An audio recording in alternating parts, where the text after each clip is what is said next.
Hello, the internet. As you know, the 80s are considered to be Don Bluth's golden years, as he not only made some of the most beloved anime films from that era, but even created one of the most groundbreaking arcade games of all time, Dragon's Lair.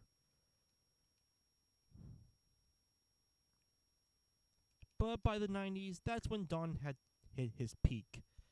While Disney were ruling with the Disney Renaissance, Don was struggling to stay afloat, putting out some films that were critical and commercial failures like Rockadile, Thumbelina, The Pebble and the Penguin, and the huge flop of A Troll in Central Park.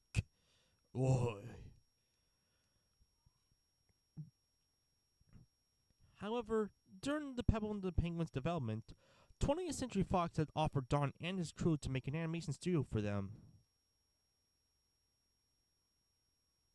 Simply called Fox Animation Studio, in which they only made 3 movies: Anastasia, Bartok the Magnificent, and Titan AE, in which the latter bombed so bad that it caused the studio to go out of business, and Don stopped directing films for quite some time.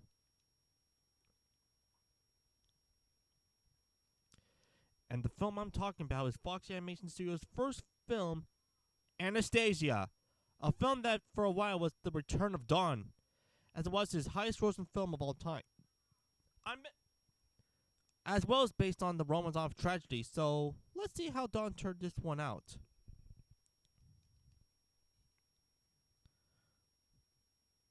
In 1916, the evil Rasputin has cursed the Romanov family for revenge of being exiled, if only daughter Anastasia and grandmother Maria survived in the Russian Revolution. A decade later, amnesia Anastasia, or Anya, goes on out into the world to discover her past. She meets 2 con men called Dmitri and Vlad, who convince her that she is Anastasia, unaware that she is, and must give her to Maria, the Awagar Empress, who is offering a big reward for who can retrieve her. However, Rasputin, who is stuck in limbo, knows that Anastasia is still alive and plans to kill her in cold blood.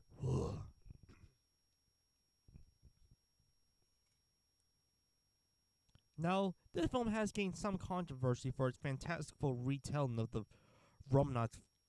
However, I've never heard such a big thing when I first seen bits and pieces of this film on a promo of Fox Family Fun DVD.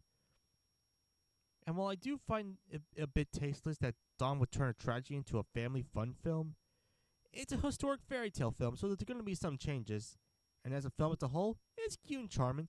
Sure, you can tell that it wants to imitate the Disney style. Don used to work there, but thankfully the film has its own flavor to not seem too similar.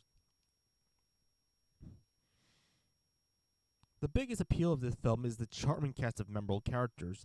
Anya herself is a likable main character. She's curious, kind-hearted, but also a bit sassy. Dmitri, who sure does start off as a bit selfish and greedy, but given how he was an orphan with no real loved ones, you can understand why he would turn this life. And he does have some real genuine character development, as well as you start to have feelings for Anya. Vladimir, who was just a jolly and likable character, who despite being a comment, clearly wants Anya and his pal to be happy.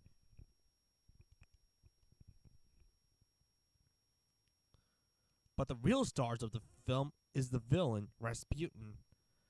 He makes for a memorable villain that's both entertainingly fun, but also quite creepy and scary at the same time, while his partner, Bartok, is quite this charming little bat with some real funny lines. I think what makes these characters so likable is the performances, like Meg Ryan as Anya, John Cusack as Dmitri, Kelsey Grammer as Vlad, Hank Azaria as Bartok, and the always great Christopher Lloyd as Rasputin.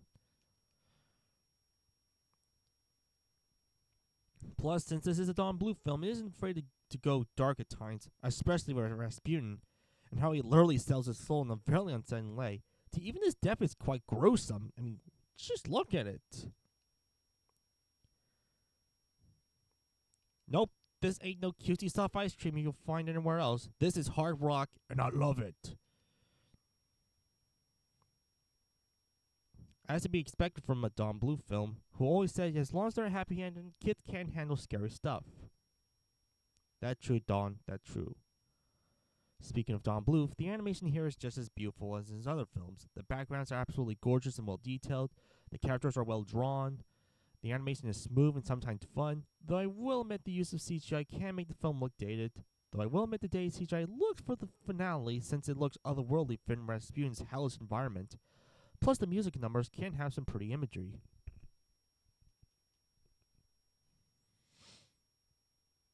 Speaking of which, the songs by Lynn Ahrens and Stefan Flattery are really good, as a lot of them bring something unique, like Once Upon December somber and sentimental feel, Learn to Do It, and Rumor in St. Petersburg have a fun tone to them, and especially Dark of the Night, which is easily one of the best non-Disney villain songs ever.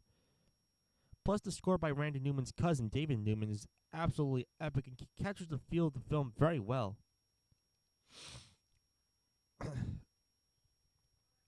If I did have anything to complain of this film, is that if Rasputin can go into the upper third if he could, why didn't he do that before? That in the end of the film can make the film feel rushed at times.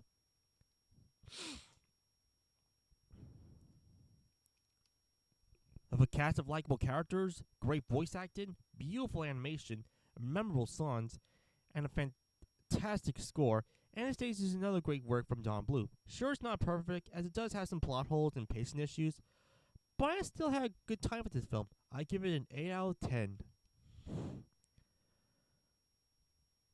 Here's a hoping that Don Bluth would go back into the film industry and make another film his own. I mean, it is good he's still getting some work, like writing a children's book, but being in development of a project of a movie, who knows?